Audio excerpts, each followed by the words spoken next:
Hello there, Sully here, the retired tanker yanker. Welcome to Three Chords and the Truth. Doing something a little bit different today. Before I get into it though, would this be a good time to hit that subscribe button and maybe drop a like on this video? I would really appreciate that. Well, I do have a song for you, which I think is kind of fitting because today is June 21st, the day of the summer solstice. Now, it is also the 148th anniversary of the day when 9 Molly Maguires were hanged. I've already did the song that I wrote, Day of the Rope, a few times. You have to go through my videos if you want to see that. But I'm not ready to do a new version of it yet. Rather, what I'm doing today is participating in a worldwide experiment, which is being undertaken by a YouTuber called SciManDan. Now, I don't know if you're familiar with SciManDan, but one of his main things is to debunk flat earthers. And what he's doing is an experiment where you simply have to take a measurement at solar noon on today, the day of the summer solstice, and send him the results. You have to send him your precise location, which I have determined. And of course, I'm not going to share that in this video. As I may have said in the past, Mother had her faults. She was flawed. But one of her faults was not raising mentally deficient children. I'm not going to put my exact location out there because if I do that, knowing flat earthers the way I do, if I do that, I can expect a SWAT team to show up at my door, or maybe ICE. They're saying that this guy who was born and lived most of his life, well, lived all of his life in the United States, except for the trips he took to Canada, of course. Uh, but you never know. People are weird. Flat earthers are especially weird.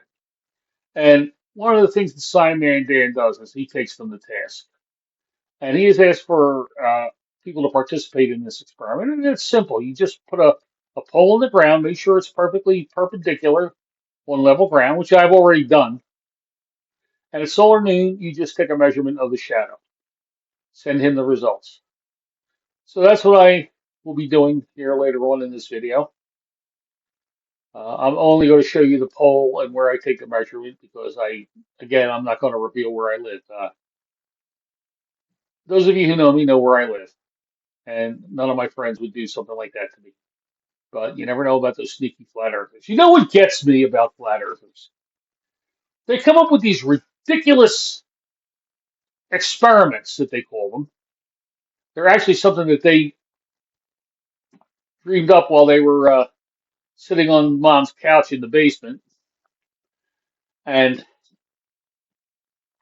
they say, oh, look at this experiment. It proves the flat earth because you can't do this on a globe earth. And the irony of it is they just did it on a globe earth. The earth is a globe. We know that for a fact. I hope you saw the short I made where I poured water on a baseball. And I said that the reason why the water didn't stick to the bottom of the baseball was because Earth's gravity is stronger than the gravity of the baseball. But the baseball does have some gravity. Every object with mass, anything with mass, has gravity. My coffee cup has gravity. It also has lukewarm coffee. Yeah. Anyway, I also pointed out that some water actually stuck to the bottom of the baseball because the baseball has enough gravity to hold on to a drop or two of water. You know, surface tension, some people might say. Okay, well, yeah, surface tension. But what causes surface tension? What causes that water to stick? Gravity. Now, just to clear a few things up, I know a lot about physics. I mean, I don't know a lot about physics, but I know enough because in my job, when I was pulling tank trailers, there were four things I had to be aware of all the time. One was gravity. One was centrifugal force. One was centripetal force, and one was conservation of momentum. Why is that important? Well, gravity keeps you sticking to the ground, but sometimes you can go a little faster than the force of gravity sticking you to the ground. And if you're going down the road at a constant speed, I mean, your load starts sloshing around. It's a liquid bulk load, and it's constantly doing the Bartman if you are constantly changing speed. I mean, if you're going down the road and you stop, you can feel that load slapping into the front of the trailer. And then it goes back and hits the rear. That force is called slack, and that is caused by centripetal force. That's the desire of an object in motion to keep going in the same direction. And if you're going around a curve, you start feeling a little bit lean to the outside of the curve. That's centrifugal force. That's the load starts going like this. If it goes a little bit too fast, back and forth and back and forth. And we call that slosh. But if you start out and your load slaps to the back and slaps to the front, as soon as you get up to speed, maintain a constant speed, the load balances itself out. That's called conservation of momentum. You can go down the road and the load remains stable.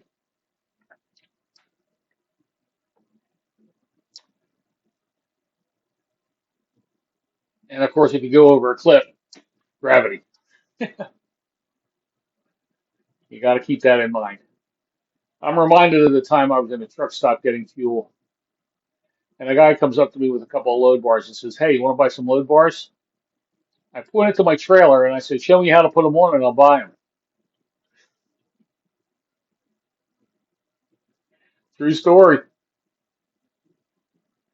So anyway, after I get done, I have a song for you. It might be fitting for the day. It's a Jimmy Buffett song, but more about that later. Okay, solar noon has came and went, and I was just outside in the sun. As you can probably see, my glasses are still dark from being outside. Well, I have my results here, and I'm going to email them to SciManDan. I'm not going to show you anything in here as far as the results because, again, that might give a clue to my location, and I value my privacy. So that's that. But anyway, people are going to get different results depending on where they are in the world and their latitude. People at latitudes closer to the Tropic of Cancer probably will get shorter shadows than I did, and people closer or farther away will get longer shadows. I don't know. It depends on the latitude. But that brings me to today's song. As I said earlier, it's a Jimmy Buffett song. Changes in latitudes, changes in attitudes. As Jimmy used to say, may he rest in peace, it's 5 o'clock somewhere. On with the song.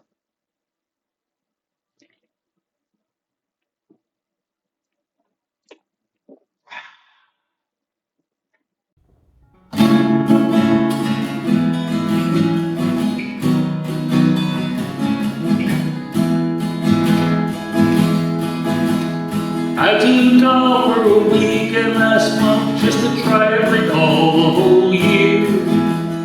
All of those faces and all of those places, wondering where they all disappeared.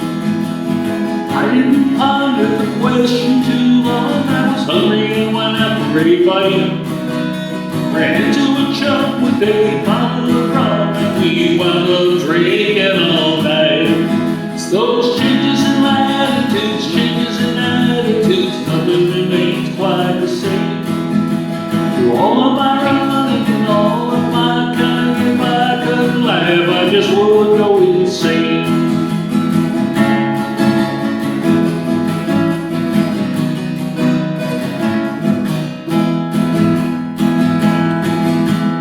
Reading departure signs in Southern Airport remind me of the places I've been. Visions of good times that brought so much pleasure made me want to go back again. If it suddenly ended tomorrow, I could somehow adjust to the fall. Good times and riches and son of a bitches, I've seen more than I can recall. Those changes in latitudes, changes in attitudes, nothing remains quite the same. All of the islands and all of the islands, if I could laugh, I just would go insane.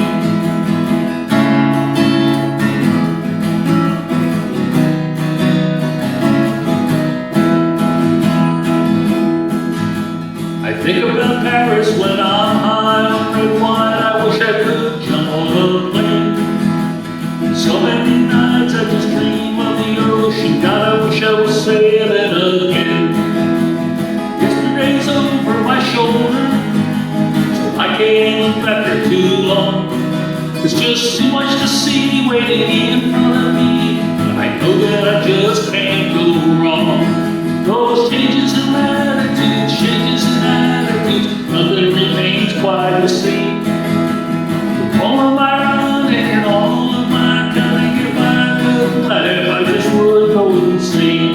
We could laugh, we would all go insane. We weren't all crazy, we would go insane.